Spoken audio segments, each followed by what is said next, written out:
I do. Okay, there's a lot back there. We got, I think 120 sandwiches maybe?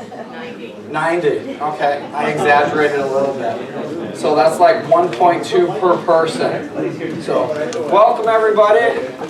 Who's enjoying this nice weather that we're having? So, it was beautiful.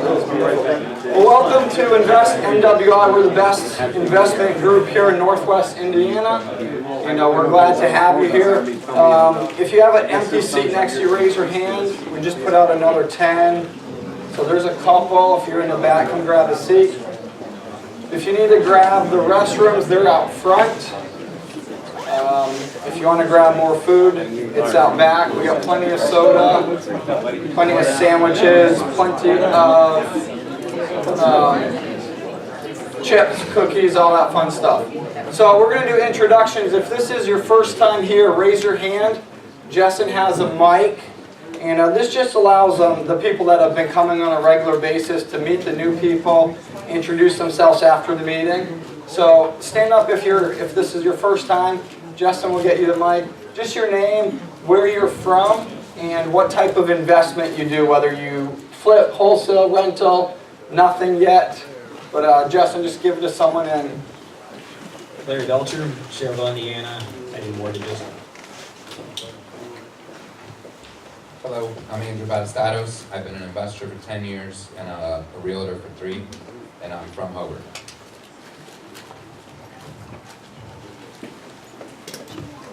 Julie Mintz. I am a rehabber in Northwest Indiana for the last 12 years.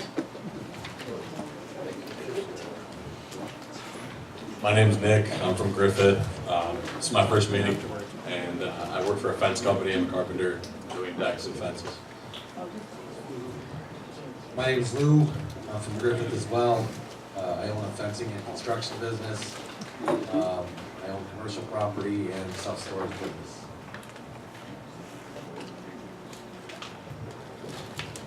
Brian Cullen. I'm in construction. I do HVAC work. I'd like to get into investing. Nate Dombas, I'm from Chesterton, Indiana.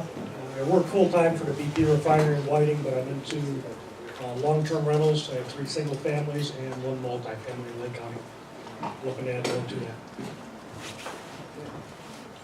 Robert Carrasquillo, live in Munster. I'm a business development for Pepsi, and this is my first time here, so just trying to get a little bit more information. My name is Matthew. I'm a local, just here to learn. Robert McDonald from Hammond. I work for an investment company located, of course, in Hammond, and I'm a tax accountant. I'll grab it.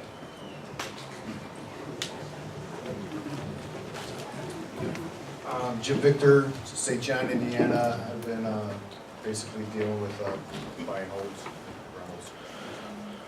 Mark Ayala from St. John also, just here to learn.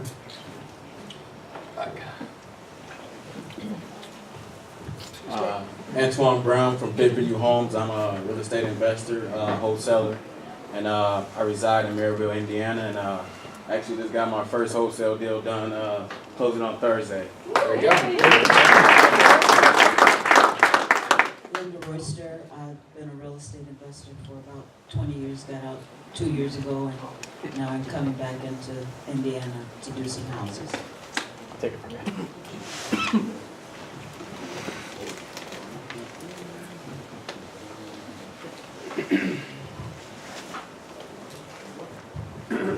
Derek, I'm just here to learn. Chicago iron worker, looking to buy my first investment property. Just curious, trying to learn. I was trying to pretend like he's not new. He came to our first meeting. No, I didn't. Yeah. Well, I mean, that was like 3 years ago. So. Yeah, I want to get my face out there. I was here the last time. I was really impressed. But I wanted to come back and get my name out there. My name is Gary Hartwood. I have a property management company, Calumet and North Properties. Up here. My name is Hector, and my wife Gloria Cornejo. First time here. We buy commercial property. and I'd like to learn more. And we also sell contracts. Cool. Awesome. Well, welcome everybody. We are glad to have you here.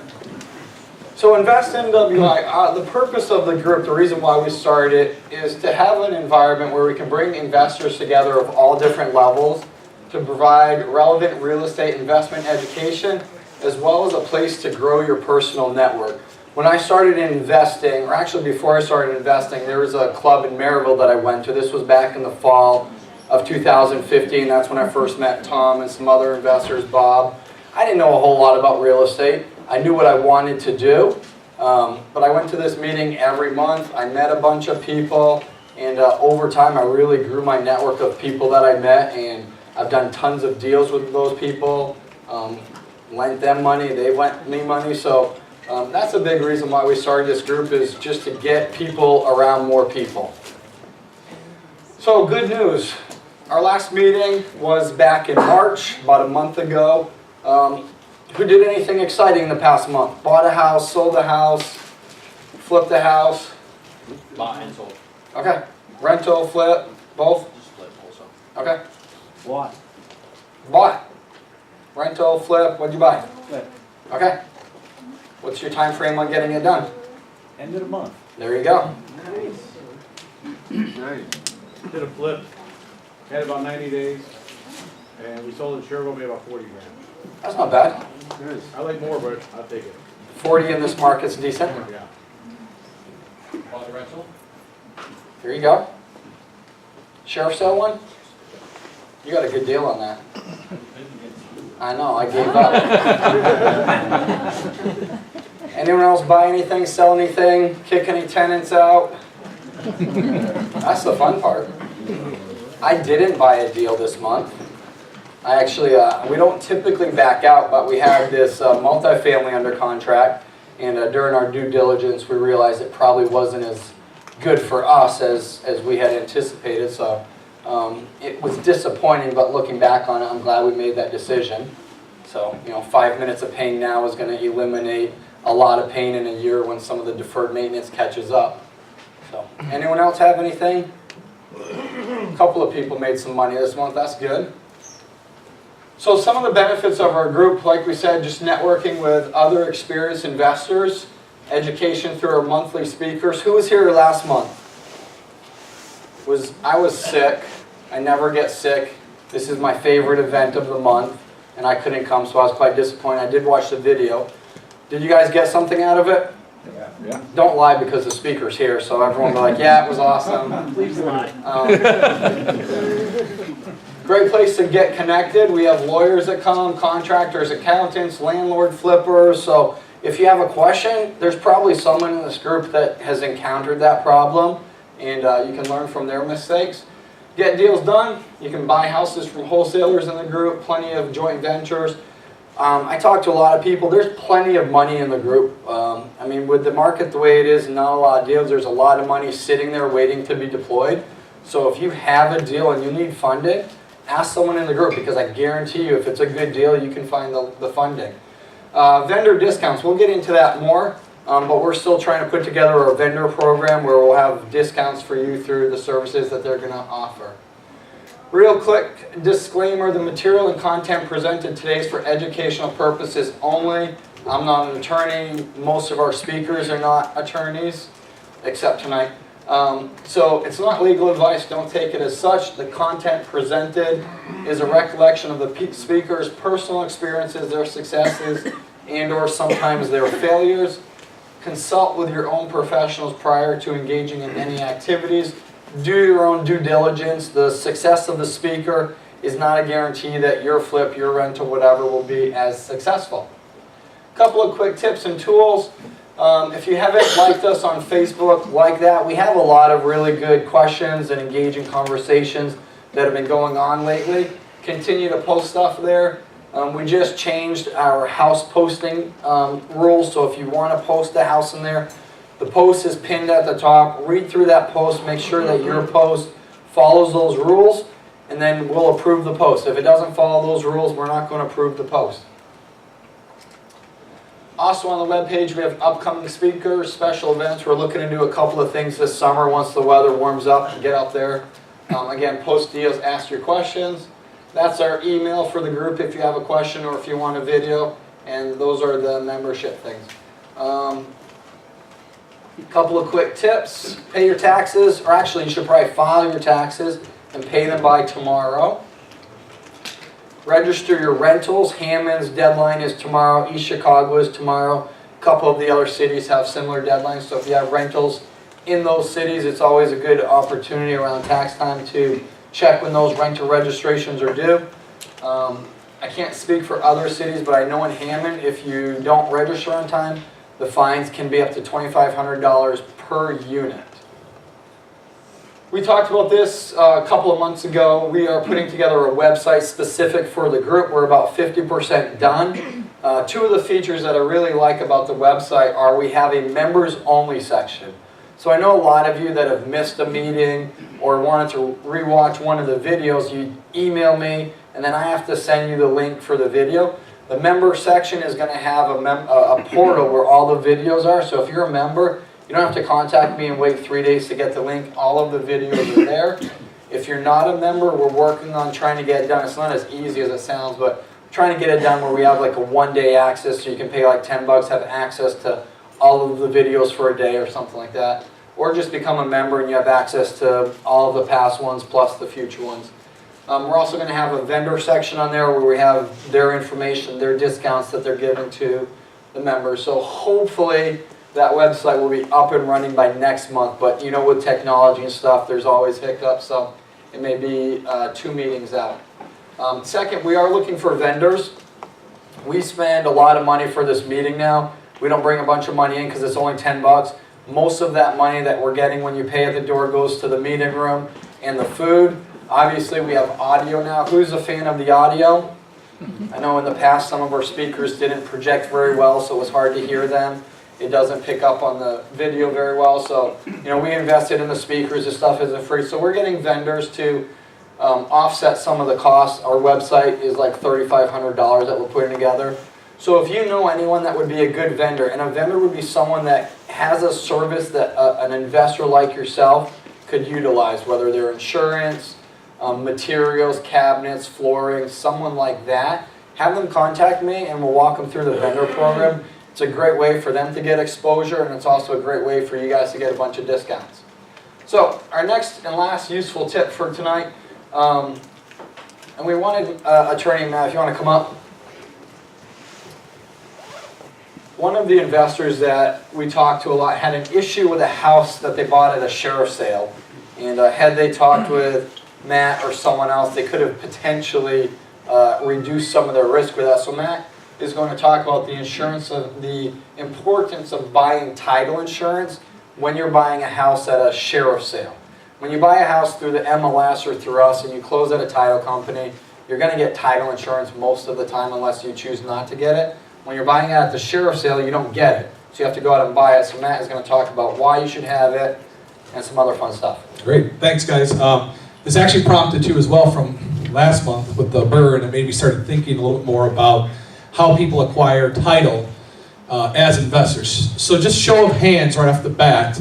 Who here's bought a house at sheriff's sale before? A lot closer to the screen. Okay. Sorry, I'm out of camera. So, okay. Got a good number of people. Out of everybody here, did anybody transfer from the sheriff's deed to either a corporation, an LLC, or trust? Okay, good number of people. At that point in time, did you guys get a title insurance policy? Can I ask you guys in the back there, for instance? After the fact, yeah. After the fact, yep. Great.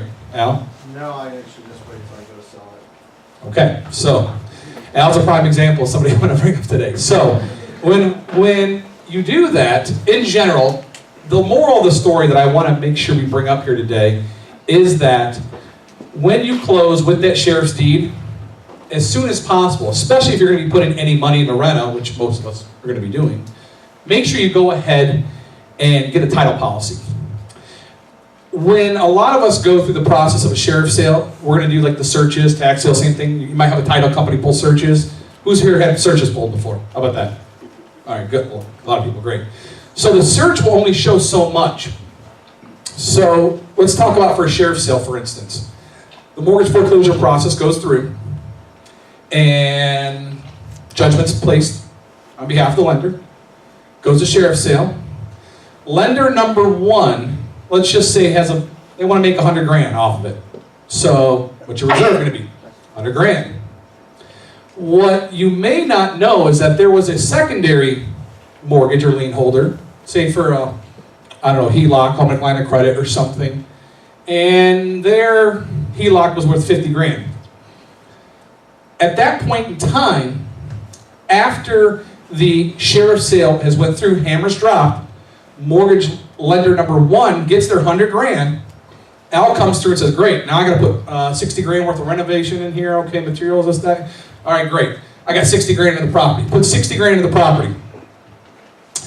After the 60 grand's been put into the property, he's moving quick, he's moving fast, doing his right thing. All of a sudden, lender number two goes to the court and files what's called a motion to set aside judgment. Now there's a plethora of reasons why. A lot of times they might drive by the property and see there's a lot of money being invested into the property. So all of a sudden, they might try to make an argument in the courts to have the foreclosure action, the judgment that was rendered, set aside. This happens a lot of times with servicers for mortgages. Anyone ever try to find anything at like Green Tree or Greenleaf down in Florida? They're like impossible to find, but a lot of mortgage lenders have servicers that service their loans. So many times what ends up happening in the foreclosure process, the attorney will notify them and they'll notify the servicer, but they may have already changed to a different servicer. Maybe it's a different company that's servicing that mortgage. Does everyone understand what I'm saying right now? If there's a second lien holder on the property, they were technically notified. The title company would go ahead and pull the search, so they're pulling the search for you guys before you go bid your money at the sheriff's sale. And at that point in time, they're going to say, no, everybody was served, here's what's going on, foreclosure action went through, here's what you have left. You have the one lien holder, they want their 100 grand at sheriff's sale, pay the 100 grand, boom, pay them their 100 grand, you think you have a property. Unfortunately, several months later, you might find out that the motion was set aside and the secondary lien holder is going to make a claim. Now here's the other big problem that occurs there.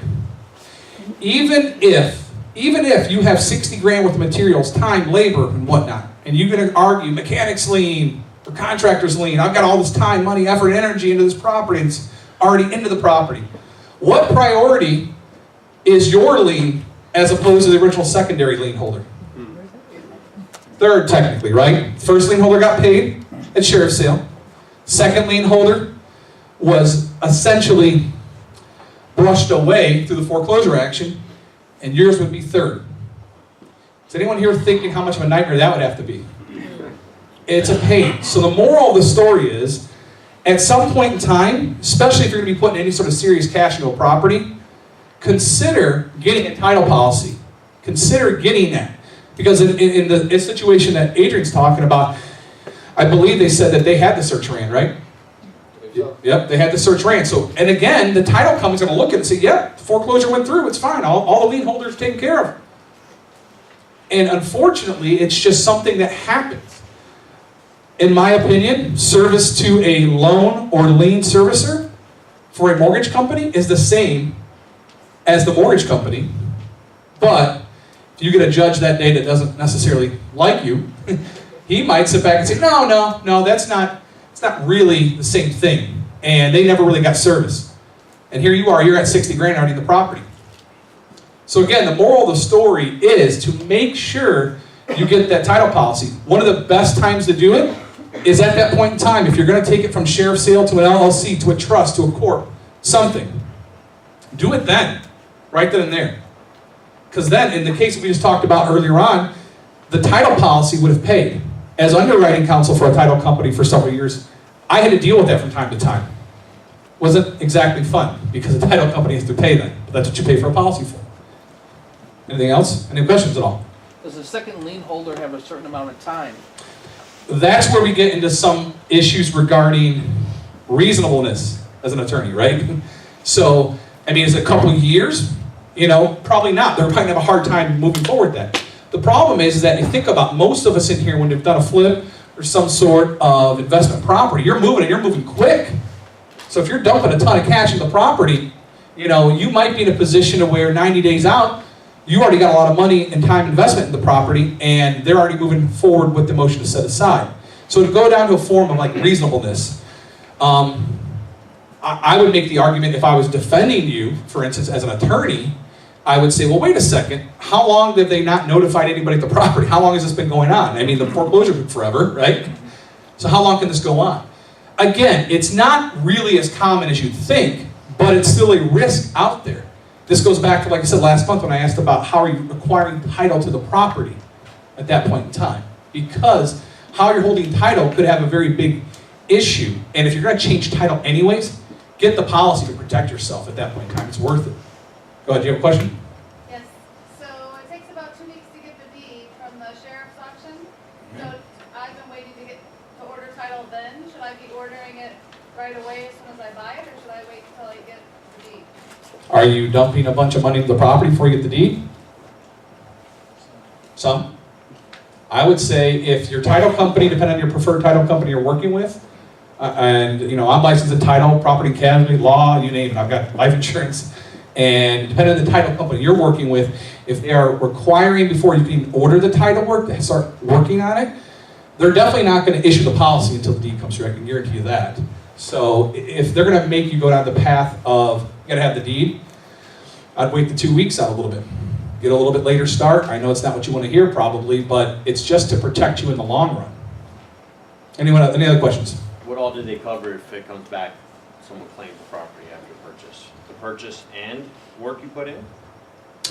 If you're talking about if the title insurance company, at that point in time, you're usually going to be having a lot of attorneys on the phone. You're going to have an underwriting counsel from the underwriter. You're going to have the local title company. They're usually going to have counsel. And you're going to have your attorney probably at that point in time, especially if you've got cash involved in the property. And everyone's going to try to work out a deal that makes the most sense, if that makes sense. It's not going to be a clear-cut, hey, second lien holder just gets his 60 grand, takes the property back. Sometimes they don't want the property. You know, I mean, sometimes it's a matter of, hey, if you guys are willing to get 35, 40 grand out of your 60 grand you were owed, that check, generally speaking, would be coming from the underwriter of the local title company here. So it'd be somebody in, you know, Indianapolis probably or something like that. So, and it would be covering whatever it is to get second lien holder to waive their interest. And go ahead and file that release too. So that way you don't have to worry about quiet title. So, other than that, I appreciate it, guys. Thanks a lot for having me up, right? Thanks.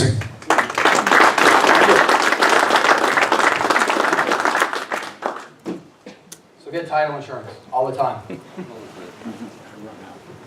All right, Jeremy, if you want to work your way up, we're going to make your dad do it tonight. That would be fun. No? Next time?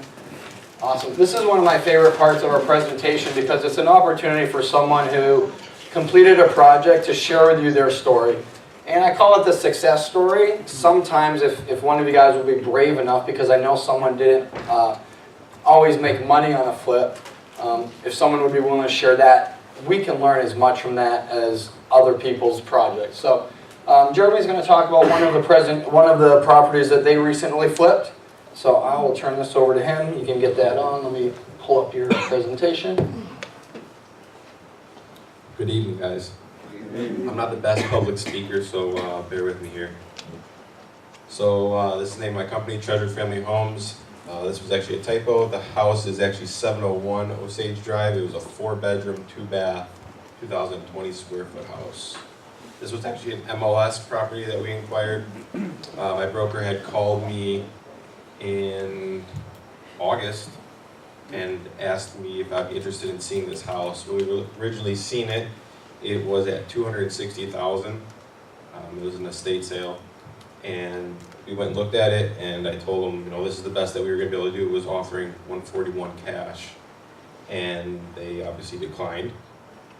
We went back about a month later. They had called us after it had fallen out of contract with a conventional buyer. They had it under contract for $190. And after the inspection came back, it was like just a long list of things that they didn't want to take care of. So we ended up getting the house for $141. After the the 260, they reduced it to 220, so we paid 141 for it. Here's a couple of pictures of what the house looked like when we had bought it. It's a bi-level house, 4 bedrooms. This is the kitchen, and that wall is the dividing wall between the kitchen and the dining room and the living room. This was a little bit of progress in the kitchen. Took out the wall, put a load-bearing wall in. This was the after picture of the kitchen. And I like I mean, everyone is liking the open concept look, so I think it's really essential to, if you're able to take that into account. Makes the house look a lot bigger too from when we took the wall down, and it really made a huge difference. This was the bathroom before and after of upstairs. Reconfigured, they had a smaller vanity in there with a closet with a chimney stack over here. As you can see in that other picture, vaguely, we took that out, removed it, bumped the closet back a little bit to give a bigger vanity since it's the only bathroom upstairs, so we wanted a bigger vanity. We gave them a 36-inch vanity instead of a 24. This is the downstairs.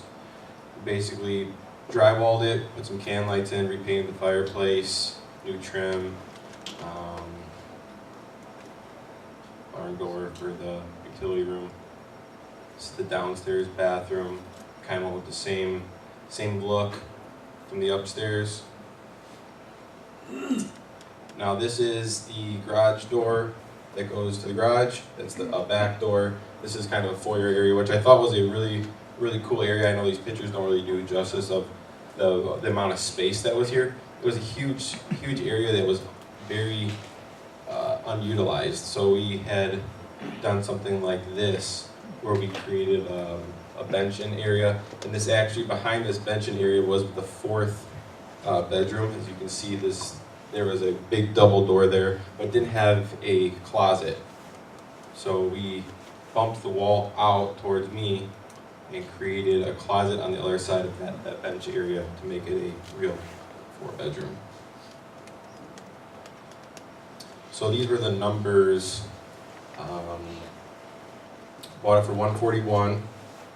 We sold it for $258, and we put $62,000 into it. I don't know if there's a laser pointer on here or not. So this was our total profit, $33,219. And it did take us 5 months. The rehab was only 5 weeks. But we listed it at a really bad time of the year. It was right around Christmas time when we had listed it. And it sat for a little while. We originally listed it at $264,900. I really wanted to get $255,000 out of it, so I listed a little aggressive, as Dave Overman would tell you, listed $10,000 higher. So it did take us until January, Dad, to get an offer. It took us to about January to get an offer. Right after right after the holidays, New Year's. Yeah, right after the New Year's is when we actually got an offer, and we closed in late February, early March. So.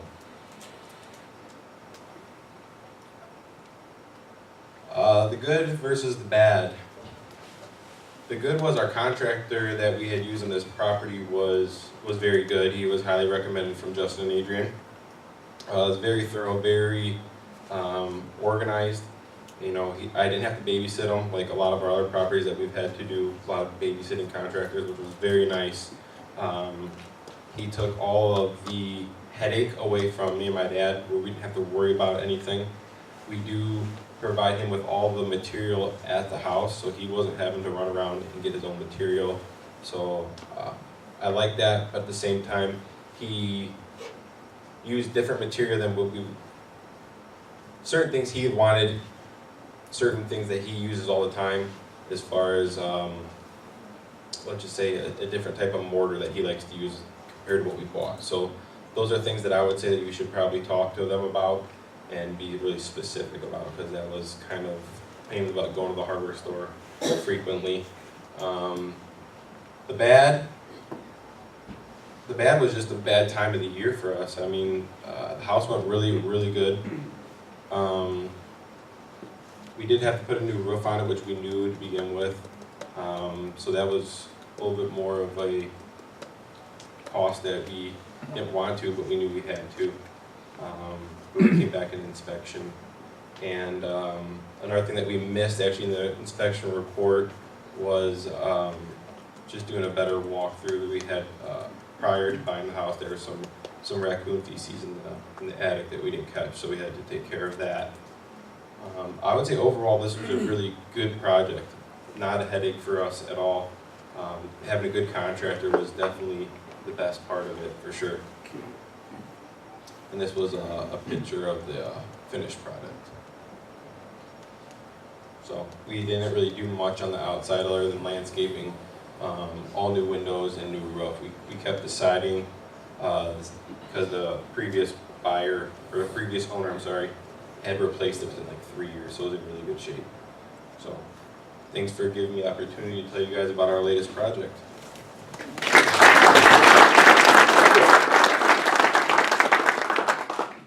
You made money, so that's a good thing. How many square foot? 2020. Is that land being in excess of like 20 feet that you put in? Yes. Yeah. Yes. Yeah. And you didn't have to put a post in that? No, it was actually 19 feet to be exact. We had Yes. one about like that in the inspection, they made us put a post back in. No. What town was yours in? Dyer. Actually, A lot of it depends on how wide it is too. That's a 14-inch. Right. Two of them, two 14-inch LVL beams. that's an overkill is what he was saying. If you go to Schilling's, they'll tell you, we just did his kitchen and found out that it wasn't load bearing, and we were gonna use the same, we ended up taking it back, but it was an overkill. We could have got away with 12 inches, according to Schilling's. And they made us put the post back in Yeah. regardless. Is that in Hammond? Cedar Lake. Okay. Any other questions? Someone asked about square footage or something like that? Okay, awesome. So if you just completed a flip, because I know like 5 of you said you did 20 minutes ago, contact me after the group, because we need you to fill in the spot, because people want to hear what you did, you know, sometimes there are things that you encountered that you weren't expecting. You know, on our flips, you go into a house, you're there 20 minutes looking at it, you're like, yeah, this is what's going to be. And then you start taking walls down and doing stuff, and like, oh, I didn't realize the sewer was plugged up, or there's always stuff that you don't anticipate. And that's the stuff that other people, the more they hear about, they can be looking for those things as they're putting in their offers. But they can't hear about it unless you get up here and talk about it. So we've had a lot of the same speakers do this part of the meeting. So next month it'd be great if we could get someone brand new. So, all right, let's bring up Al. Let me get his up and going. I met Al about a year ago. He came to one of our first meetings that we had across the street at our office, and then after the meeting he pulled me aside. We met a couple of times, started doing a lot of one-on-one. He had tons of questions about how to do sheriff sale stuff and other stuff, and we've developed a good relationship. I consider him a friend, and it's been really fun to see what he's done with his business over the past year. When I met him, he still worked a full-time job. Now this is his full-time thing. The reason I wanted him to talk specifically about adding value to houses is I've wholesaled him probably 8 or 9 houses, and I'm an agent, I'm licensed, I have access to the MLS, so when I'm selling a house, I look to see what I think the ARV is going to be when someone flips it. And I can remember a couple in Highland where I'm like, yeah, this is probably a 215. If you do a really nice rehab, you can probably push it to 220. So I sell it to Al, and he goes and lists it and gets like 250. So I'm like, he's looking at the same numbers I'm looking at. He obviously did something to his rehab that pushed that value up, and that's what he's going to share with us tonight. So real quick, if there's plenty of sandwiches, go and grab a sandwich, get your notes ready. He's going to give a ton of value. Let's not have, just for the sake of time, if you have a question, jot it down. We'll have a Q&A section when we're done. All right, thank you. Can you guys hear me in the back? Yeah. All right. All right, well, I'm very honored to to have everyone come out today. You know, I was just working a full-time job just about 7-8 months ago, and then decided to finally make the leap and do this full-time. So, you know, turn the clock back, you know, 5-6 years ago, I was, you know, just doing 1 or 2 or 3 flips a year, just for some little pocket cash, some side cash, to take the wife out to a nice dinner, things like that. And then as it started to grow, I started to realize that this could be really a full-time gig. So I'm honored to have everyone out today. I think this is the largest group that's come.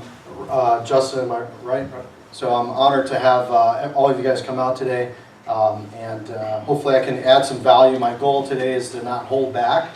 I want to give you guys as much value as I possibly can. And you know, I don't think that anyone's a self-made, you know, whatever, fill in the blank, self-made millionaire, self-made entrepreneur. I think every single one of us, Tom Olson, some of these guys that have been around, you know, we've all had people invest in us. And that's my goal, is to kind of share that value back to you. No one's a self-made anyone. You know, every single person's had people that have influenced us, mentors in our lives, and it's got me where I'm at today. So I want to try to give back to you guys. So a couple things I'm going to be covering, a little bit about the company, Preferred Homes, how I quit my day job. A lot of people were asking me, you know, what did you do? You know, how did you quit your job? I've got 2 slides dedicated to that, so I'm going to just very briefly cover that. The meat and potatoes of the presentation is going to be how to add value to your houses to maximize your profits. And then the wow factor versus adding value. As a real estate investor, I talk to a lot of other people that are doing fixing and flipping, and they think they're adding value, but they're really not. And there's a confusion, there's a difference between wow factor and value. And you got to know those differences and know what's a wow factor and then what's really adding value to the bottom line. And then just some do's and don'ts about flipping. All right, a little bit about Preferred Homes. So my name's Al Perez. I did a presentation. I went through the whole presentation, and someone asked me a question. I'm like, yes. And they're like, what's your name? So I didn't put it up there, but my name's Al Perez. I'm the owner at Preferred Homes. I started Preferred Homes back in 2011, so about 7-8 years ago, I started the company. We buy, fix, and flip houses in Northwest Indiana. Currently, we're doing about 21 properties right now. We're on pace to do about 50 flips just this year, between 50 and 60 houses. Our sweet spot ARV is really anywhere between 170 and 250. That's where we find we do the best at. We haven't ventured out in Illinois. We're just strictly in Northwest Indiana. We do small and large rehabs, so anything from just carpet and paint to full rehabs. And I'll be honest with you, I actually do the best with the full rehabs. You guys slaughter me and get all these deals that just need carpet and paint, because that's really not in my genes. I can't just get carpet and paint. Like I don't even come across those rehabs anymore.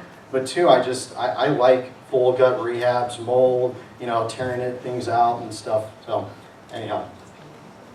All right, so again, a couple of slides on how I quit my job. So first thing I did was I started a side hustle. So before I even launched into real estate, some of you guys are probably able to get some private money and get some things going. I couldn't do it. I'll be honest with you. No one wanted to invest with me back 7 years ago.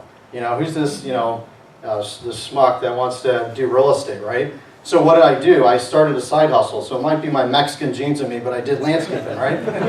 So let's do landscaping. See, but I was smart. I was like, you know what? I can cut grass, and I'll make what? You can cut a lawn in 20 minutes and make $30. Or you prune bushes. You trim bushes, prune them. And in Illinois and even in Indiana, people pay like $50, $60, $70 an hour to do that specialty work, because they think, oh wow, you know what you're doing. You're snipping at the right spot. I had no idea what I was doing. I was just snipping away. Hey, $50 an hour, snip. All right. So that's what I was doing. So I started off just doing some landscaping, but my end goal was to eventually get into real estate. So I did a side hustle. So I started, pruning and trimming bushes, and ended up getting, pretty good. I was making about $15,000, $20,000 a year just doing that side hustle. And all I'll say there is just find something that you're good at. If you're still working a full-time job, how many in here are working a full-time job? Okay. How many are full-time real estate investors? Okay. All right. I was there. I found something that I felt like I can do good at, and that it paid me pretty well, so I went ahead and did the pruning. So the very first thing I can tell you if you're looking at possibly doing the real estate full-time is find something that you love that you can just crank out and make some money on. Find a side hustle, whether that's, whatever it is, landscaping or whatever. Find something, make a side hustle, and then don't spend your side hustle, right? So that's the point number 2. Live on your 9-to-5 job and bank your side hustle. All right, so don't spend that side money. Get that 10, 20, 30,000 a year that you're making on the side and invest and just start socking it away and saving it away. So eventually where you have enough to start doing some real estate deals, which is what I did. It took some time. So it took me about 3 years to finally have enough money to do my first joint venture deal. I actually got to give a shout out to Larry Belcher back there in the back. He at the time had 6 houses, and I worked with him at a job, and I said, how'd you do it? And here, let me. I said, how'd you do it? And he's like, well, let me show you. So I bought a first house in Hammond. I bought it off Dave Overman. So shout out to Dave. I think he's sick right now, but I bought it off of Dave, $21,000. Found out this guy ended up making a little cut there, but I thought he was trying to help me out, but he made a little cut, which I'm fine with. And I said, what do I got to do? So he ended up covering the labor, managing the materials section of it, and that was our first deal. And so, we kind of did a joint venture. So some of you, maybe you can't raise the money on your very first flip. Look into doing a joint venture. Talk to other investors and say, hey, if I buy the house, can you do the rehab? Can you pay for labor and materials? So find someone that can help bridge that gap. So you're not necessarily saving. Right now you can't buy a house in Hammond anymore for 20 grand. But let's say you buy it for 50 or 60. You need like $80,000 to get started, roughly. All right, depending on where you're buying. Maybe you come up with $40,000 or $50,000 and you find another investor maybe in this room that could help you with that other 40. But, again, personally, I had a hard time raising that capital just because I didn't have the experience at the time. All right, see if you can do a joint venture. I covered that. Know where I wanted to go down the road, so I never stopped learning. This is something that's very, very important. I'm a very big believer in learning, right? The guy that just talked about, title insurance, right? Learning, still learning stuff to this day. All right, but always be a sponge and always be willing to learn from everyone. Be willing to learn from everyone. I can learn something from every single one of you in this room today. You just got to be open and attentive. All right, so whether it's podcasts, I listen to a lot of stuff, a lot of different podcasts, but listen to videos, watch things, learn things. If you want to do real estate full time, being open to learning and talk to other people and listen to a lot of people about real estate. I listen to Sean Terry a lot. You can listen to his podcast, but there's a lot of people out there that have done a lot more than what I want to do, and I want to learn from them. So always be willing to learn. You guys like that picture? I think that was your dead twist. I think they got that from Kevin O'Leary from Shark Tank. I don't know. I thought that was pretty funny. All right, how I quit my job. So the last slide. When I finally did my first deal, I didn't spend the money. All right, so when you finally get your first flip down, let's say you make $20,000, $30,000, don't spend the money. All right, just hold on to that and reinvest it and go back into another deal. So you got to constantly be pushing back the money. And even now to this day, our company does pretty well for itself, but I'm still scaling way back on as far as my personal spending, and I'm pushing it all back into the company because now it's a snowball that I've just grown and grown and grown. So we can continue to grow. So you just gotta be patient. Part of being an adult is willing to want it later, to decide to, I'm gonna put it off till later on. And right, I have 4 kids and they want it now. I want it now, right? Be willing to wait it out. So wait till the boat is close to the dock before you decide to finally make that leap. So if you're making, let's say $60,000 a year, wait until you're making, I don't know, maybe $40,000 before you finally make that jump. And I was super cautious, so I waited till that boat broke right past the dock, and I was making more in real estate before I finally made the leap. But I'd encourage you guys, just wait until you're close to what you're making at your full-time job before you jump into real estate full-time. So be cautious about that. And then again, I had 6 months worth of expenses put aside, and then also got some made sure I had health insurance because I have a beautiful wife and 4 kids at home, so I wanted to make sure that was all covered. So I'm going to jump into adding value, but before I do, any questions on that section? All right. All right, would you take a job if you did not understand how you got paid? I was in sales. I had this job that it was like a commission versus draw. You guys know what that, and you know, like you're on this draw, and then all of a sudden, like, you know, you leave the company and they're like, okay, cool, yo, it was 42,000. It's like, what? You know? So, you know, commission versus, there's all these complicated, you know, pay structures. Would any of you, if you sat down for a job interview and the person that sat on the other side of the table said, great, you got the job. And let's say it was Adrian there in the back. I said, Adrian, you got the job. Adrian's great. Okay, what's the, what's the compensation? Well, you know, you just work hard, do good, you'll make some money. Oh, great. Well, what do I get paid? I'll just show up every day. You're going to make money, right? How many of you would take that job? No one, right? Well, if Adrian was given it, then I'd probably take it. All right, so exactly. And how motivated would you be to work that job? If you didn't know how you got paid, how motivated would you be every day going into work, not knowing exactly how you're going to get paid, what you got to do to improve, right? We'd all kind of be lost.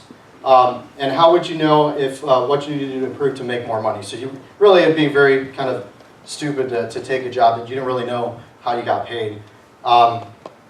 So I asked you this question, in real estate, as a real estate investor, how do you get paid? All right? And I'm shocked. I'm shocked. When I was doing real estate, or when I was working a full-time job, about ready to make the leap, I was asking a lot of investors, you know, how do you make the most bang for your buck, and how do you do this, how do you do that? And a lot of real estate investors didn't even know how they got paid, right? So as a real estate investor, who knows the answer to this question? How do you get paid? Who ultimately cuts your check? You do? That sounds good. The buyer. Buyers? Guys, I have this house. I promise you, I can list it for $30,000 more, and I'll get a buyer like that. Are buyers really the people that cut your check? The appraisers? The appraiser, there we go. This guy cuts your check. He cuts your check. All right, so as a real estate investor, how many appraisers? Do we have any appraisers in here? No one that's willing to admit it, right? All right, guys, as a real estate investor, I learned very, very quickly, the guy that cuts my check is this guy right here. And so what I wanted to do, and what I kind of set an effort out to, is understand exactly how he pays me. And I spent dozens and dozens of hours studying appraisals, learning, you know, where they're adding value, where they're taking off value. And it's surprising to know that a lot of real estate investors, how many can say they've spent at least 10, 20 hours studying appraisals? That's how you get paid, guys. This is how you get paid. Yet none of us study appraisals. And I look at every jot and tittle, every single jot and tittle, because that's how I get paid. I want to know exactly how I get paid, so I know what to do to the next property to get the most bang for my buck. And so that's kind of what I endeavor. And I'll give out my number one secret. My number one secret is I don't necessarily, I'm not, you know, we rehab very nice homes. But, you know, where you and I, when we're competing, when Adrian sends out a house, you know, the only time, when we mash up our numbers, my labor is crazy. I mean, most of these rehabbers can do a house just labor only for $18,000 or $17,000. You know, I'm talking about, you know, like a Maryville, you know, ranch with the basement. Guys, my labor is like $23,000, $25,000. On average, I've been spending probably $25,000, $28,000 on labor. So when Adrian and Justin sent out a deal, I'm looking at it. You guys got me beat on labor. I can't have you beat on labor. Materials, I love to spend. I don't know what it is, but you should, you know, see some of the materials I put in the homes. I love to spend. I enjoy spending $15 a square foot on my backsplash. I do. And I'm not the type of person that, you could ask Angel at Home Depot. I'm a spender, all right? I spend a lot of money there. But, you know, I don't like to give out, you know, a product that I'm not super proud of. I want to put out the nicest product. That's kind of my brand. I preferred homes. I want people to be like, I prefer your home. I prefer your home more than any of these other flippers. So how do I win, right? If I'm spending more on labor, spending more on materials, Adrian knows. I win. The reason why sometimes I outbid you guys on these properties is because I know the value. I know what I can add to the property. I know what I can do to the property to leverage the value. So Adrian may come out with a deal, and you guys will be like, okay, there's it's a $40,000 rehab. I'll come in and I'll be like, it's a $50,000 rehab. So you guys will naturally think, okay, well, I'll bid, you're going to get it, right? No, because you guys think the ARV is 150, and I'm like, ARV is 185. So then I've got $35,000 more to work with, right?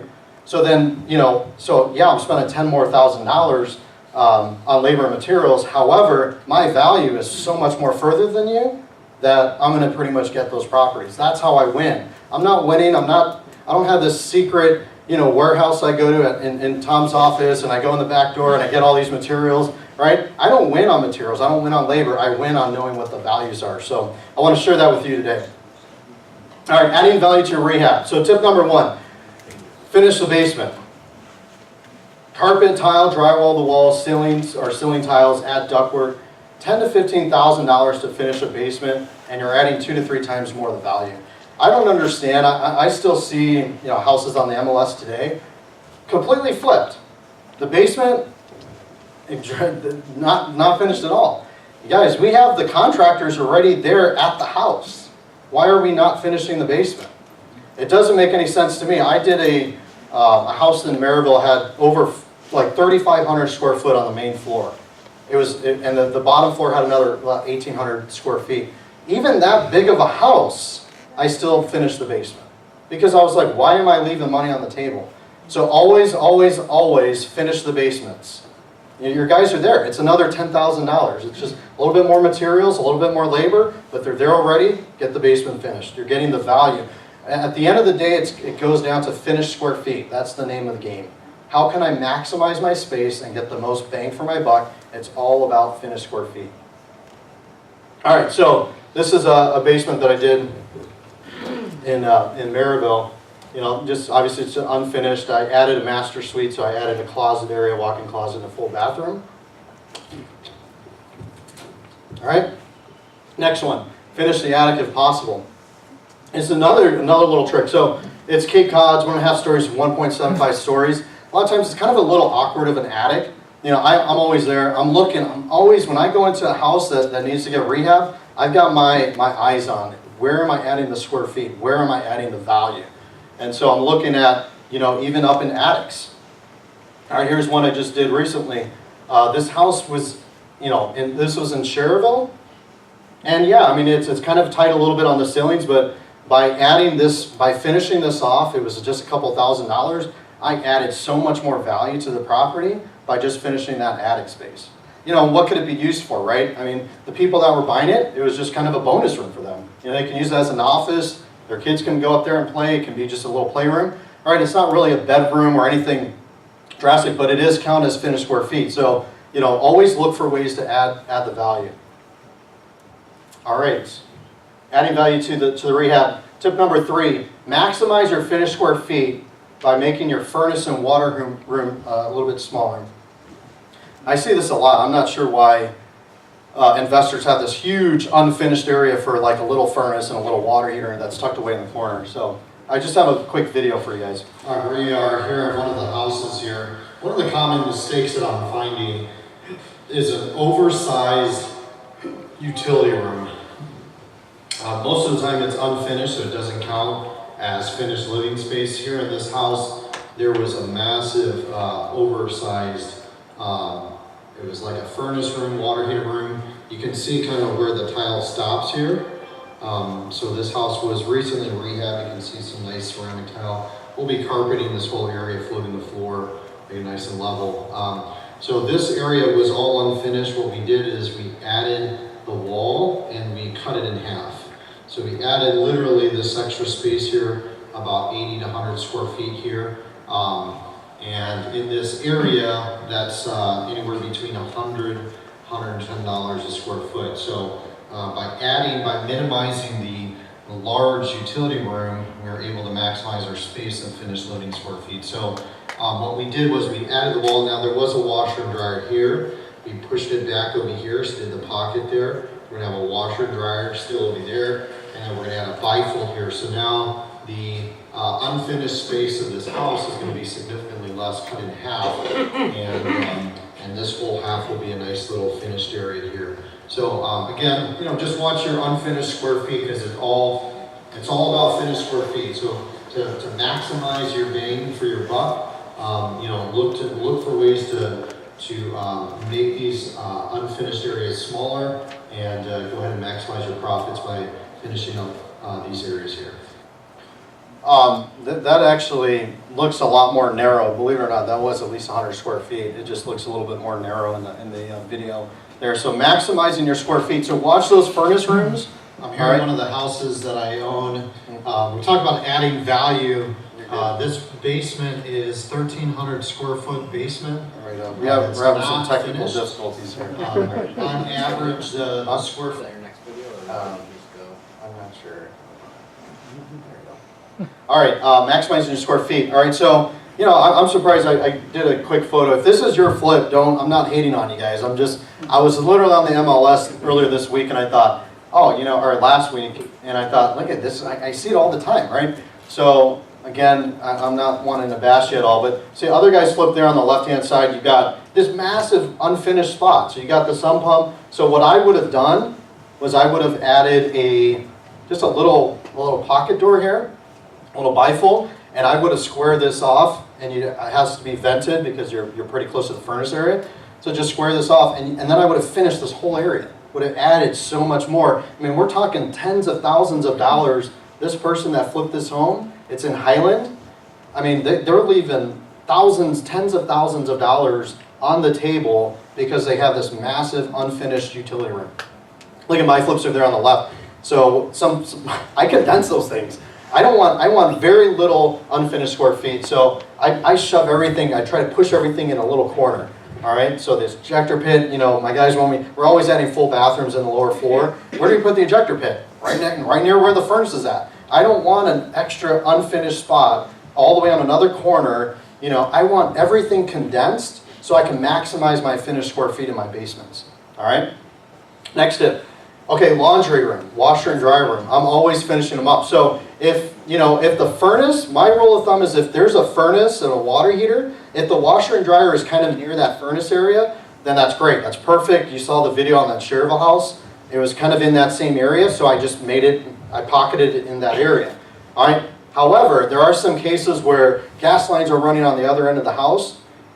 Water's run over there. All that stuff's already there. I'll keep them separate. I'll keep the furnace and water heater room over here. But if there's a laundry room that's on this side of the house, I'm going to finish it off. So you saw in both of those photos there, I finished off the square feet. So again, what's finished square feet, right? Tile, carpet, drywall, you know, that's finished square feet. Okay? All right. Adding value to rehab, number 5. Tip number 5, maximize your finished square feet by finishing off dead space such as underneath the stairwell. This is going to trip you guys out, but I'm telling you, it works, and I do a lot of it. This is a common dead area of space for most people. But this, for me, is like, oh, it's great. I can, depending on the stairwell, some of the stairwells, I mean, they're steep and they go straight down.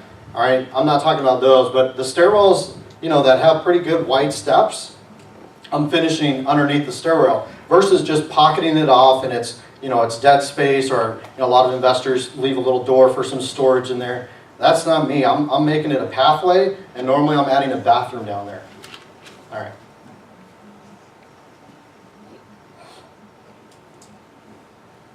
All right, we're here at one of the properties. We're talking about adding value. We're actually going to make a master suite here down in this basement. We're going to do a wall as soon as you come down the stairs.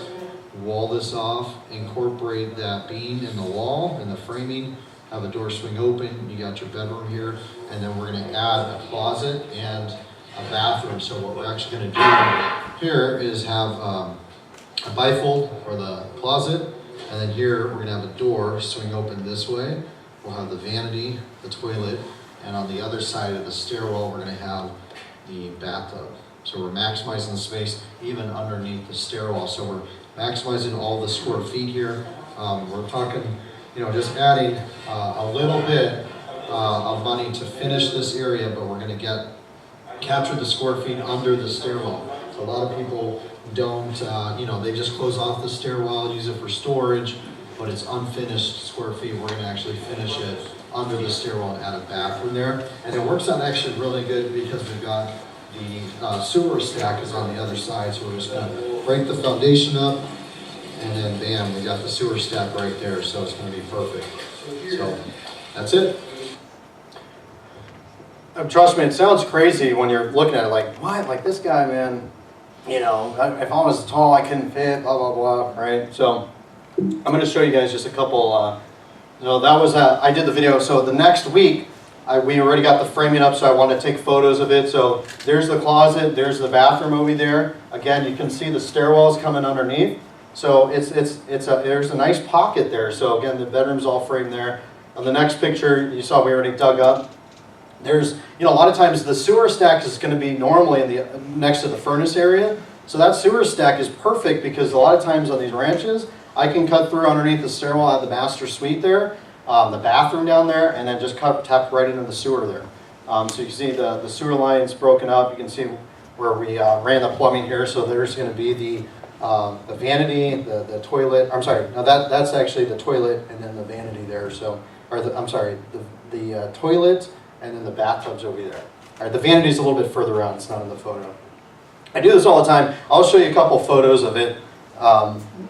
So again, I highlighted those areas so you can see where the stairwell is. You can see it in the photo over there to the left. So it's just a tight little corner there, and it's not really intruding on the full bathroom there. So there's one I did underneath the stairwell just recently. Here's another one. You know, again, you can see where it's cutting down for the stairwell. I'm still adding the tub. I'm adding I'm maximizing the square feet. Now a lot of times, when I pass through underneath the stairwell, bam, that's where I add the bathtub. All right, so I pass through the stairwell and then add the bathtub. All right, next one. Tip number 6, maximize your square feet by finishing a breezeway or patio area. Make sure to add both ductwork and solid exterior doors. Trust me, I've been burned on this twice. I did one in Dyer, and I didn't do the solid door, and I got dinged for it because they're like, "Oh, that's a patio. That's not a you know, a kitchen nook or whatever I was trying to make it." They're like, "No, that's a patio," and you get less value for a patio than you would if it was finished square feet. So I learned my lesson there, and then the ductwork, that I learned right away. They're like, you got to have running ductwork in here. So. I think we broke it. Oh, really? I got a question on the Yeah. basement. Yeah. So are you adding a second egress somewhere now? No. Nope. And you're still calling it the master suite? I can call it whatever I want on the marketing remarks. It's like, hey, you can use it as a master suite, use it as a an extra guest bedroom, or whatever, however you want to word it. I mean, legally, it's not an actual bedroom. Trust me, I know a lot of people that do the egress, and I don't knock them at all. I know it's like $2,000 to do an egress, and I'm not seeing the value factor of, you know, from an appraiser standpoint. What I'm seeing is they're just wanting to make sure it's finished. So I'm getting value for the finished square feet. The egress, that's a good question, but I'm not seeing, and I know some guys that's all, they always do egress in the bedrooms, and I'm not seeing really a difference in the price, other than, yeah, it's a legal bedroom, but it's still, at the end of the day, it's just the finished square feet that I'm after. Yeah, it's a good question. Yes? If that was like 3 bedrooms upstairs and now you added that 4th, did you list it as a 4? I listed, yeah, possible 4th bedroom down in the basement. They can use it, again, they can use it however they want. And it doesn't really, I mean, from an appraisal standpoint, again, you're going back to that, is it finished downstairs? So it's not, you know, sometimes I'll get an inspection and they'll say, oh, you're dinging it because there's no egress. But at the end of the day, I'm looking for finished square feet. That's what I'm looking for, yes. Did you put a closet in that basement? Yeah. You did? Yeah. Yep. Yeah, so there's always got to be a closet, yes. If you run a problem like in Hammond, like a 2-bedroom house, let's say you put a bedroom downstairs, now it's 3. Yeah. Hammond's pretty funny on that stuff. Yeah, I don't do Hammond. Okay, let's say we're going to Hammond. No, I don't do Hammond. Yes? So are you getting dollar for value for a bonus room versus a formal listed bedroom? Or what percentage would you say you're getting value for that? Yeah, are you talking about in the lower floor or on the main floor? On the lower floor? Lower. Yeah, I mean, it could be, I don't know if I don't think I'm getting dollar for dollar. Like, again, you know, I doubt I am getting dollar for dollar, but, you know, for my specific scenarios, I'm just looking for finished square feet. So possibly someone, you know, that's doing something else would get more money for doing the egress. But for me, it's like, I don't want to. Hey everyone, can you guess what that is? All right. That's a good question though, but I don't, you know, I'm looking for finished square feet. So maybe, you know, does anyone have experience that's doing a lot of egresses that are saying, hey, I'm getting, you know, an extra $10,000 or $5,000? Yes. I did one up in Michigan, I did a flip up there. And I went through the whole process because the city was Lansing, Michigan. They wanted to put the egress window in. And like he said, I don't necessarily know if I got a really great return off of digging it out, put the egress window in and everything, cut it into the block and everything. I don't know if I got a great return off of it, other than the fact that they wanted to put a kid in the basement. So that was like, it helped with the selling factor, a wow factor for lack of a better term. But I wanted to ask you too as well, when you do your upstairs attics, your appraiser is not giving you full, as she would say, full dollar for dollar beyond whatever the head mark is for 6, 5, whatever, right? Right, yeah, so just so you guys know, so when you get an appraisal on the main floor, you're really getting the most bang for your buck there, right? When they appraise like a Cape Cod, the top floor attic, you're not getting the same dollar for dollar per square foot as you would on the main floor. So you got that main floor square feet, and now the top floor and the lower floor, you're not getting the dollar for dollar per square foot as you would on that main floor. So, and truthfully, I mean, in Northwest Indiana, right, we're dealing with flooded basements, we're dealing with all these issues. I didn't really want to cut into a foundation to add an egress. Now, I do have one buyer that's wanting an egress window, and they gave me $5,000 over list, so I'm like, all right, I'll do it. So I'll do an egress window, but I'm not doing that up front. And you know, we could always negotiate that in after the fact. It's a little bit harder on us to do, but I don't mind doing that. But that's really the buyer's preference. And again, I'm looking to get the max bang for my buck. So watch the next video here. I'll give you a little clue. There you go. That, my friend, you probably guessed it, is what I'm going to call the $10,000 vent. Because I added that vent, I'm going to get an extra $10,000 plus on this finished area here. This was that breezeway that we had showed you guys at the promo video. So we already had to drywall the ceilings, added some lights. We're going to drywall these walls. Got those exterior doors are in. So because of that, because those doors and that vent and all this being tiled and finished, this is now going to be finished living space. So just by adding a vent, I'm able to capture another $10,000 plus on finished square feet. So just a little tips like that is going to go a long ways in your business. Got the garage here. Again, this is the breezeway, so that's the garage. And then it's going into the house there. So they can call this the sunroom or whatever they want to call it. It can also be an extra eating area. Let me show you while I've got you here the basement. We're talking about finished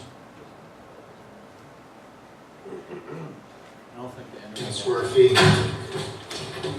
We're going to finish this entire basement. So this whole area is going to be nice and finished, carpeted. We're always finishing.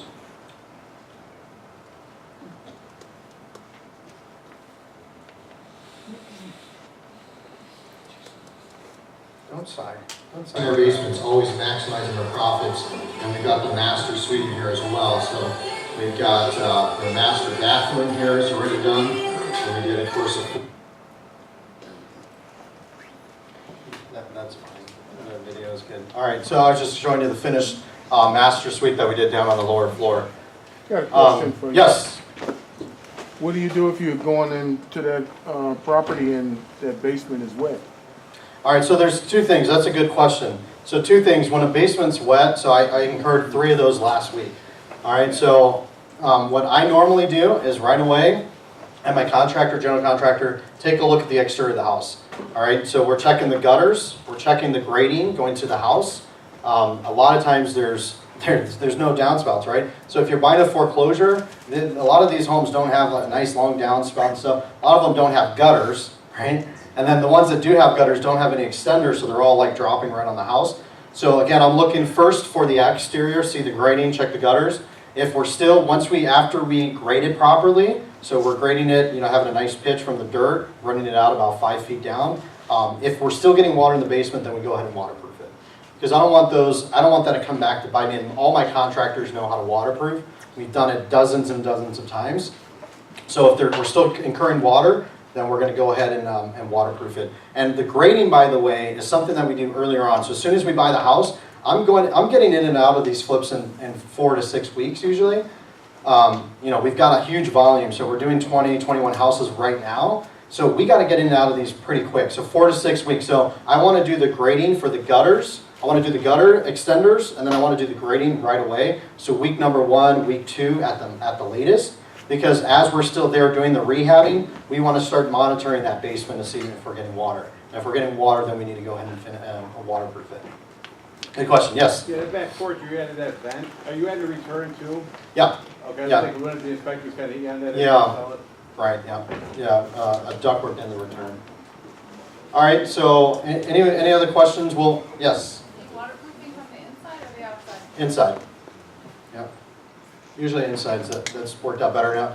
Occasionally, I think one time I did it on the outside, but my guys, we usually do it on the inside. Yeah, it's pretty You're doing effective. a full drain Yes. tile? What's up? A full drain tile? Yep, yep. And normally it's 2 sump pits. If it's a large basin, we're doing 2 sump pits. How much average? 5,000. Okay. Yep. Just wondering on the vent right there, because I learned that lesson too as well by putting the heated fan thing in my sunroom and got dinged on my appraisal for that one time. So Yeah. wondering, have you had any experience with those Mitsu units? With the duct, does anyone know, like the heating and cooling? Does anyone, yeah. Do the appraisers like those or not? Has anyone ever done it before? I haven't. Anyone else? Okay. Good question. Don't steal my thunder. Sorry. You already bashed me at the beginning of the meeting. You can't steal my thunder. Do I got a security here? All right, so adding value. So again, we're talking about finishing square feet. So this isn't one of the patios. This is actually one I did in Dyer. We've got the finished square feet there. All right, adding value to rehab. Tip number 7, turn a half bathroom or a 3/4 bathroom into a full bathroom. All right? Usually this bathroom has a linen closet inside the bathroom, so a lot of times you'll see a shower, then you'll have a linen closet right next to the shower.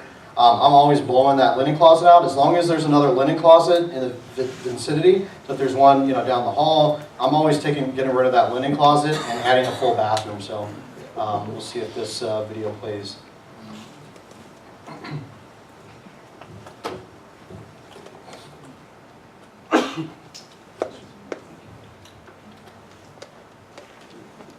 Question while we're waiting?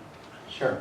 Are you using full water heaters or on demand? Full water heaters. All right, guys, we're here at one of the houses that we're actively rehabbing. Just started the demo work. Wanted to point out a couple things. This is one of the common areas that I find where we can add values in these bathrooms. This bathroom here's got a shower here, and then on the right we have this weird massive closet area. What we're going to end up doing is just simply open up this wall, and since the drain's there, we'll run the bathtub there on that wall. So we'll have a full bath here. So we're converting this from a 0.75 bath to a full bathroom by simply just knocking out a wall. So that linen closet, there's already an extra linen closet here around the hall. So we're good there. So it's again simply. All right, I think you guys got the gist of that one, right? All right, we're good. Thanks, Adrian. Appreciate it. All right, so again, I'm seeing more value for a full bathroom than I am for just a shower. Now, some appraisers, and I've talked to a few of them, say, well, as long as the shower's big enough, it'll count as a full bathroom. So just talk to certain appraisers, but I mean, we're talking, it can't be a small shower. If it's a large enough shower and they go off square feet, then it can count as a full bathroom. All right, tip number 8. Is this helpful? You guys? Okay, good. All right, tip number 8, having a master suite on the main floor. If it's a possibility, I'm seeing a lot of my customers are asking for it, saying, hey, can we do the master suite on the main floor? They don't like it on the lower floor. We want it on the top floor. So there's a way to easily add a master suite. I'm sure most of you that have flipped a lot of homes have seen this. It's really nothing special, but I want to show it to some of you guys that maybe don't know how to have the master suite on the main floor. We'll watch this video. Possibly watch it.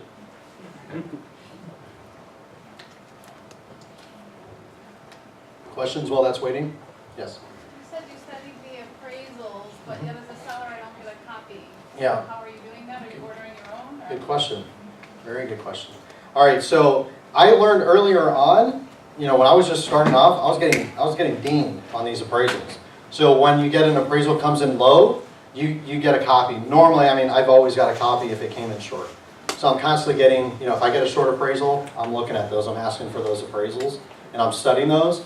And then I'm asking other friends, hey, you know, if one of my friends got a cut, can I see your appraisal?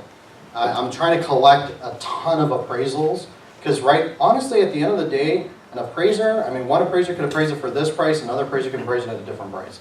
So I want to kind of get in the head of the appraiser and see if there's any common we are patterns. at one of our job sites. We're talking about adding value to the property. This is going to help add to the wow factor. We're going to open up this wall into the kitchen area, dining area when you first walk in, adding some nice recessed lights.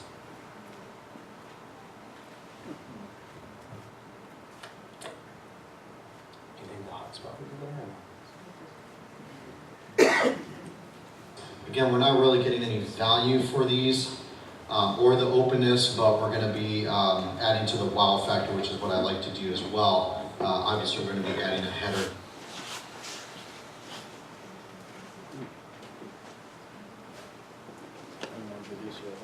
Here as well. Just one more or two more. What I want to talk about is adding a master suite. So in this property, on the main floor, we've got value to the property. This is going to help add to the wow factor. We're going to open up this wall into the kitchen area, dining area when you first walk in, adding some nice recessed lights. Again, we're not really getting any value for these or the openness, but we're going to be adding to the wow factor, which is what I like to do as well. Obviously, we're going to be adding a header here as well. What I want to talk about is adding a master suite. So in this property, on the main floor, we've got 3 bedrooms, 2.5 or 2.75 bath. Here in this hallway, we've got kind of a Jack and Jill for this bathroom here. What we're going to end up doing is we're going to wall this off and keep this bathroom in the main bedroom over here. So we have the shower, the toilet, and the vanity. We're switching things up. We're going to actually have a bathtub here now. Again, this will be walled off, so we're going to have a bathtub, we're going to have the toilet, and then we're going to have a vanity here. But just simply by adding literally a couple 2x4s and some drywall, mud, and tape, and that will now be a... That's good. That's good. Thank you. That'll be a master suite. Now, the only reason why I did that is because there was already a full bathroom in the hallway. So in this particular house, there was already 3 bedrooms on the main floor, and then there was that full bathroom in the hallway. Now, if there wasn't a full bathroom in the hallway, then obviously I wouldn't have, kept it in the master suite. But because we had that full bathroom there, I said, let's make this a master suite. So all we had to do is close off the wall, and we're good to go. All right. All right. All right. Repairing a pool versus burying a pool. All right. I see a lot of this happening. Some of the more experienced investors that buy houses that have pools and are willing to tackle that kind of a project, a lot of times I'm seeing them burying the pools. And to me, I don't really get that. If it's repairable, then I'm going to go ahead and I'm going to finish the pool. So you can spend about $5,000 to bury a pool, roughly, right, for the excavating, and just, you got to obviously bury it properly. You got to get the city involved. You got to have so much in backfill. You got to have, it's kind of a tedious process. So $5,000 roughly on average to bury a pool. Then you can seed it, you have to seed it, and you get 0 value for it. Okay, you got a backyard. Woo! All right, or you can spend roughly $5,000 to fix the pool and get the value. Or I'm sorry, roughly another $5,000, right? Yeah. So in my experience, I've fixed pools before, and they're roughly about $9,000 to $10,000. So the way I look at it is, okay, am I going to spend $5,000 and bury it and get 0 for it? Plus I have to seed it. Plus I have to get the city out there. Or am I going to spend an extra $4,000 more, and then I get the value for a full pool? Okay, have your specific pool situation looked at by a professional pool guy, and do a cost comparison of how much is it going to cost to get this pool up and running, and how much is it going to cost to bury it. And a lot of times you're going to find that you're going to spend just a few $1,000s more to go ahead and get that pool repaired, and then guess what? You're getting a ton of value for it. A lot of value for it. So there's one of the recent ones they did. This was a 20 by 40 pool. 20 feet by 40 feet. So it was a pretty big pool. If you were to go to Caribbean Pool or any of these other pool guys out there, they're going to charge like $40,000 to $50,000 to get something like this installed in your backyard. I doubt the appraiser gave me that much value for it, but I guarantee you they gave me more value than if they just saw grass out here. And you're really, and honestly, the buyers, they paid a top dollar for this house because it had a pool. So I spent, instead of burying it, I got a quote for $6,000 to bury this one because it was so huge. It's the largest legal pool you can have in Maryville, in that town. So they're like $6 grand, to do it. And then we're gonna have to talk to the neighbors and say, do you mind if we run a bobcat through a piece of your backyard to get this? It was just gonna be a pain. So I looked into getting it repaired. I got it repaired for like $9,200. So I spent another $3,000 roughly, and I got the full value for fixing the pool. And I got to swim in it a lot this summer. It was nice with the wife and kids. What do you think the real value of it was? I don't know, but even if the way I look at it is, even if they gave me $10,000, I'm happy because otherwise I'm spending $6,000 and getting nothing. So if I spend an extra $3,000 or $4,000, I guarantee they gave me more than $3,000 for value for it.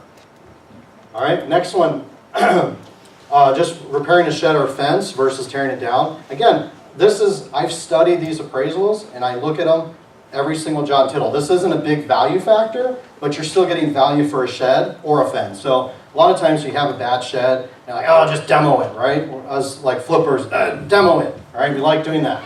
However, why are we going to demo a perfectly functional shed? Let's go ahead and paint it. The buyers like it. They got an extra spot to put their tools, and you're getting the value for having a shed versus just paying guys to demo something, and you're not getting any value for it. That doesn't make any sense. All right, repairing a fence, so that's pretty self-explanatory. If you have a fence that's falling apart, don't be like, oh, let's just demo it, clear it out. All right, people want fences. You're getting, on average, depends where you're at. Same with the shed and the fence, could be anywhere between $500 to $1,500. All right, so just repair the fences versus demoing them. That's tip number 11. All right, number 12. All right, this is one of my prized possessions. But I promised Adrian when he asked me about adding value, I was like, I'm not going to hold back. I'm gonna give you guys some value here. So this is one of my prize possessions here. All right, tip number 12. How do you add a bedroom above grade without expanding the footprint? And just so you guys know, I don't see the value in tearing out a wall on the main floor and extending out, a dining area or adding a full bedroom. I don't see the dollar for dollar. I'm not going to spend $20,000, $30,000 to add, a few hundred more square feet by doing this addition on the main floor. I'm not seeing that type of return. So I'm always trying to look to maximize my square feet. Remember, I had that question about, is the upstairs the same price per square foot as downstairs? And I said, no. Main floor, you're always going to get the most bang for your buck. All right, so how do you, and I'll be impressed if anyone knows the answer to this, how do you add a bedroom on the main floor of a house without tearing down anything significant? Tom? Put the shed inside. Put the shed inside the house? Can we move the shed? Put like a little breezeway between the house and the shed? Yeah, yes. So you're talking adding a bedroom on the main level? Yes, sir. You check how big your living room is and your dining room is, and you could add another bedroom in the living room, do the ductwork, and then your living room, you're able to open it up with your kitchen. That's a good answer. That's not the right answer, but that's very good. I like that answer. Now, I'm talking about, you normally, it counts as 0 square feet. You're not getting any value for it. All right? And how do you get square feet? All right, I'll just tell you guys. I know the suspense. I can feel the suspense.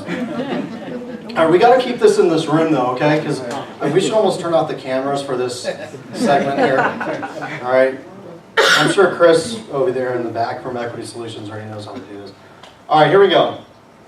Bam. All right, so in this house, it was a ranch. It had a 1-car attached garage. Now, this garage was crazy. I went inside the garage, and it's one of those garages where you're like, you can fit 2 cars in here back to back. Like, this is crazy. But guess what? An appraiser doesn't go to the house and be like, ooh, extra deep garage. There's another $10,000 for that one, right? They don't do that. You're not getting any more value for having a garage that's 10, 15 more feet deeper. So why not make a bedroom out of it? Okay. So here's what I did. So on this house, you can see in the photo, this was the end of the garage. You have the exit going outside, and then you've got that entrance there. It goes straight down to the basement, or you can hang it right and go into the kitchen. All right, there it is over there on the on the left-hand side too. You got the stairwell going out, down into the garage, and then you've also got the kitchen area. So let me show you a couple of photos here. All right, this was the before and after. So on the left-hand side, I actually opened it up from the kitchen area, went down into the garage, okay? And then I added, because the garage was so wide, I'm like, this is an awkward room. It was like 10 by like 18, right? Because you got the garage was really wide. So I added the closet on the back side where instead of 18, it was more like 10 by 14. So we had a 4-foot closet roughly, right? So what did I do? And first off, I made sure I went to my wife's minivan. When I saw this really deep garage, I had like an epiphany moment. Like, I think I got something here. So I went to my wife's minivan. We got a white minivan. And I figured, like, you know, most cars and stuff aren't going to be much bigger than a minivan. So I got a tape measure and I measured the minivan. And the minivan was like 16 feet, 16 and a half feet.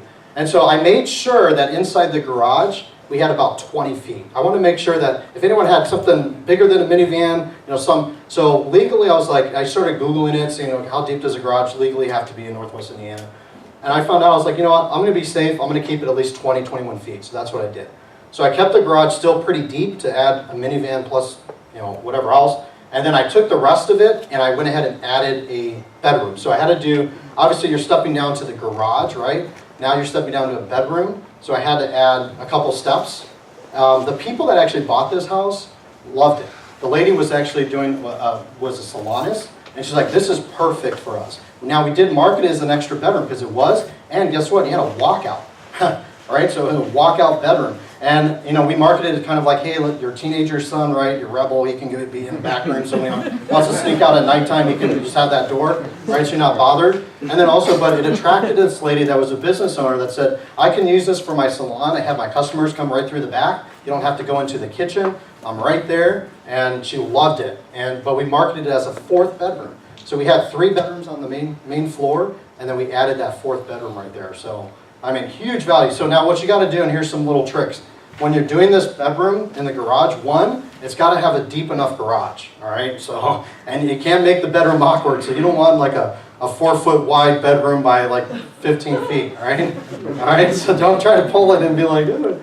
All right, it's got to make sense. So I made sure that I had at least 10 feet wide, and then, you know, the length, I didn't really care because I knew I could just add that closet to help offset the awkward longness of the room. You do have to do fire-rated drywall, so when you're doing from the garage into that bedroom, you got to have it insulated and you got to have fire-rated drywall.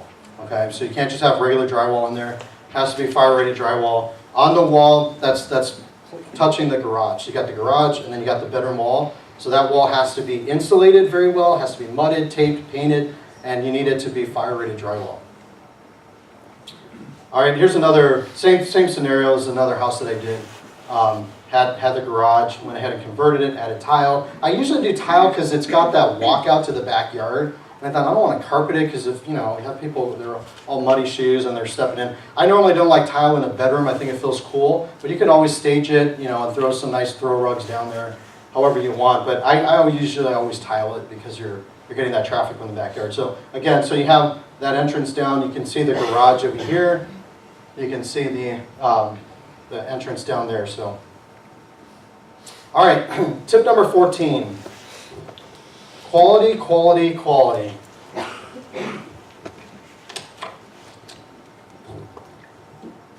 All right, it's all about quality.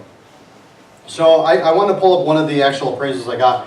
On the left-hand side, so you see the condition right there that I highlighted. So you got C2, C3. So my house there on 518 Belden Drive, they actually, Tom, you bought a house, I think Avalon right next, walk over. So that one, the condition that they graded my work was a C2. All right, you see the next comparable that they did was a sold comp. They graded them as a C3. Guess how much money more value they gave me for that? The answer's right there. You guys, $15,000, right? $15,000. Now, what is the grading? What's a C2? What's a C3, right? So again, this goes back to, if you guys are real estate investors, like, you should really, really, really study these appraisals because this is how you get paid. So I want to learn what's a C2, what's a C3. All right, here we go. So on the actual appraisal report, it says, okay, first off, there's a C1. So C1, it says the improvements have been very recently constructed. So basically a C1 is brand new construction, all right? So my houses are nice, but they're not new construction. It's an, it's an older home. So I'm not gonna get the highest bang for my buck, but between me and other investors, I've seen some of my competitors and I've seen the comparables and they're giving me an extra 15 grand because the quality of work is better. I'm swapping out the furnaces or ACs, I'm doing other things. So look at that, so quality, so number C2, so this is what I got graded. The improvement features no deferred maintenance, little to no depreciation, and requires no repairs. That's what I usually get graded on most of my flips, because most of the stuff is already done. Now, on C3, what do you got on C3? So the improvements are